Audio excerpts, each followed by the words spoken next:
palad ang inusig sa gawang kuskus ng bahin. Pagkat may kakamting langit, Alleluia,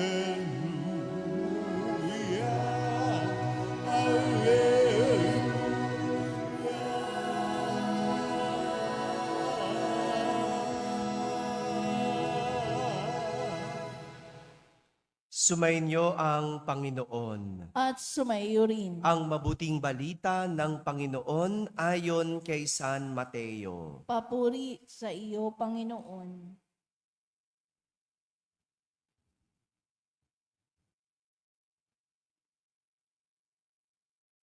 Noong panahong iyon, sinabi ni Jesus sa kaniyang mga alagad, "Kung ibig ninumang sumunod sa akin, limutin niya ang ukol sa kanyang sarili, pasanin ang kanyang krus at sumunod sa akin. Ang naghahangad na magligtas ng kanyang buhay ay siyang mawawalan nito. Ngunit ang mag-alay ng kanyang buhay alang-alang sa akin ay siyang magkakamit noon. Ano nga ang mapapala ng isang tao?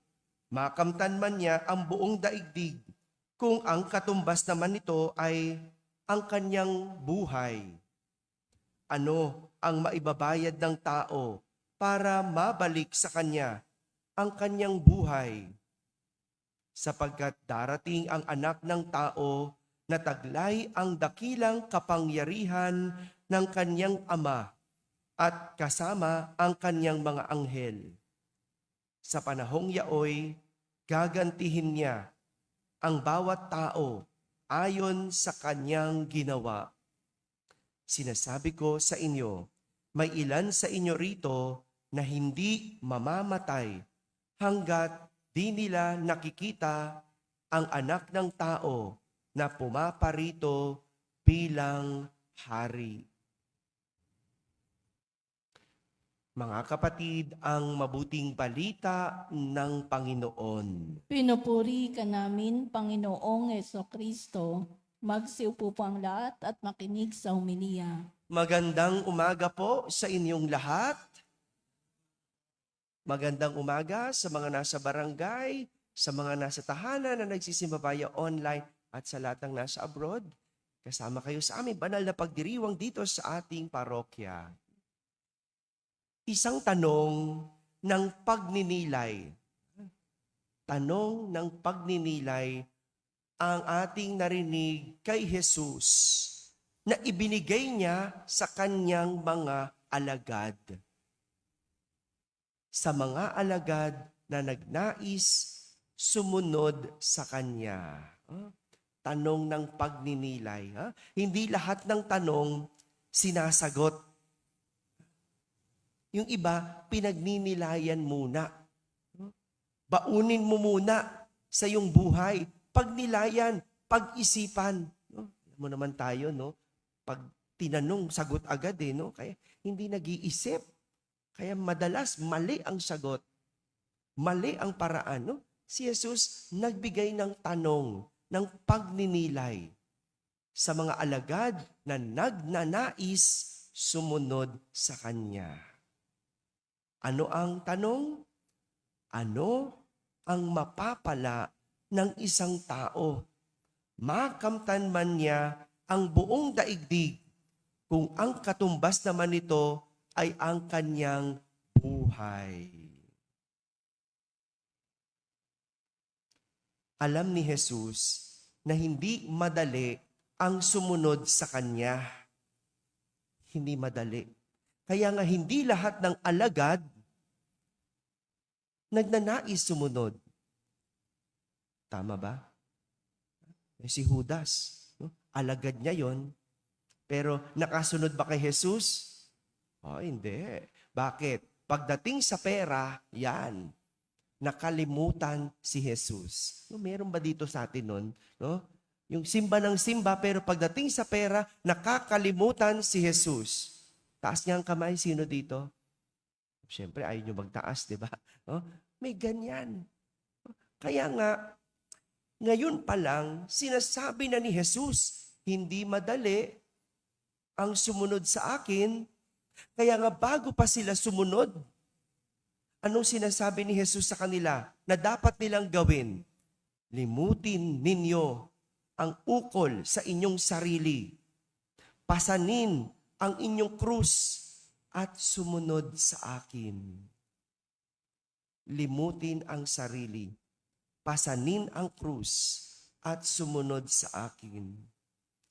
Walang makasusunod sa Diyos nang hindi naglilimot sa sarili. No? Tayo, no? Lagi una ang sarili. Tamo, tingnan nyo sa mga dasal ninyo. Sinong una?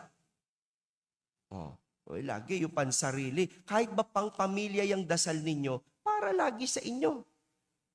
Nagpasalamat ka ba muna sa Diyos?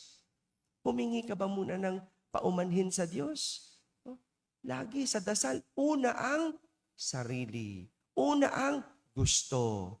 Una ang sariling plano. Yan. Gusto ko magkaanak. Gusto ko yumaman. Gusto ko, lahat gusto mo. Ano sinasabi ni Jesus? Limutin ang ukol sa sarili. Pasanin ang krus at sumunod sa akin. Hindi pwedeng sumunod sa Diyos nang hindi nagpapasan ng krus. Kaya malinaw, hindi madali. Madalas kasi ang tao, kung saan madali, yun ang pinipili. Kung anong mabilis, yun ang gagawin. Bakit? Ayaw mahirapan. Ayaw nang nahihirapan.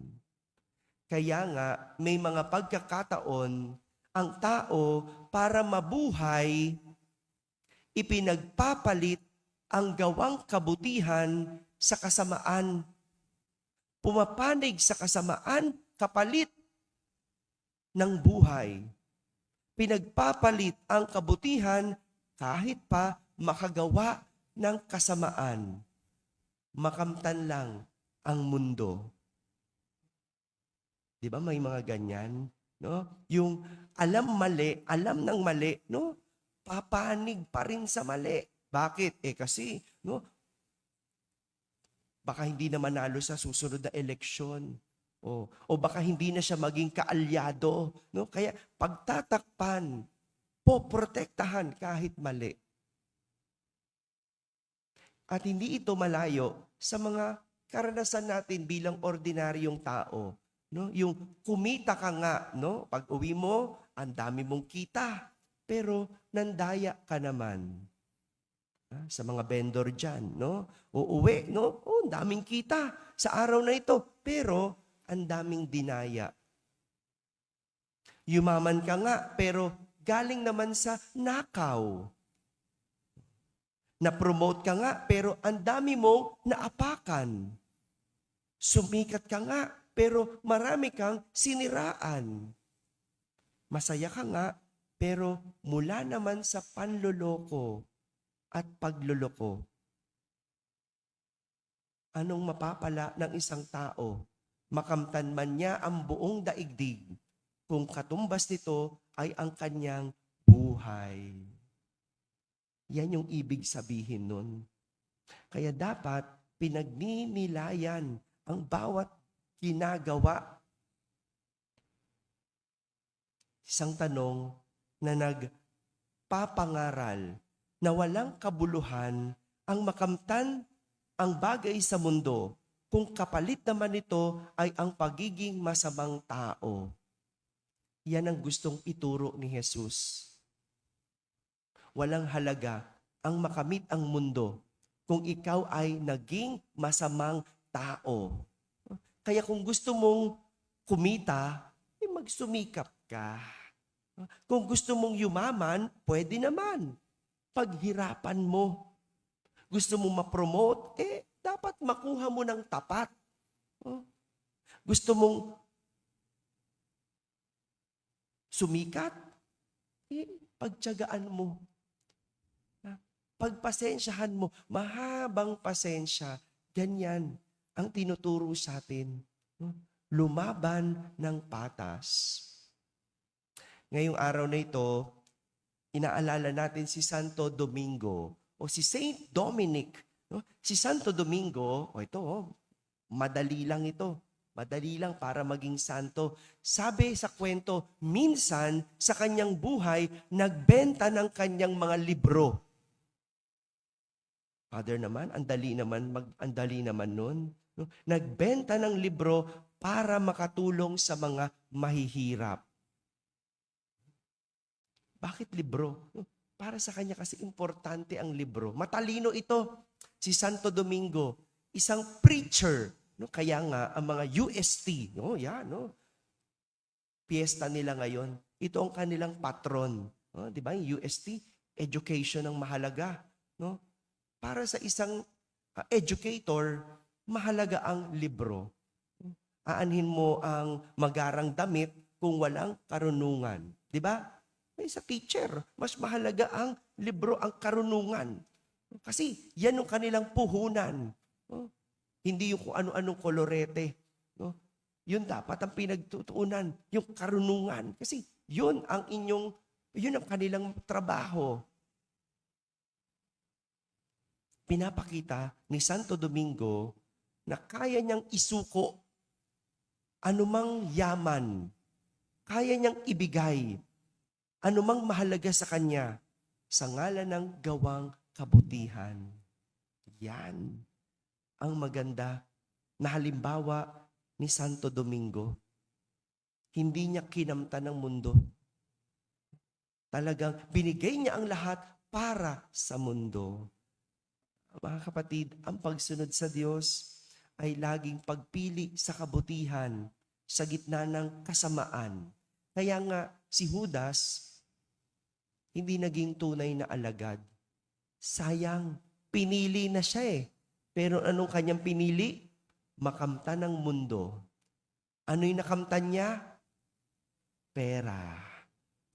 Pinagpalit ang pagiging alagad.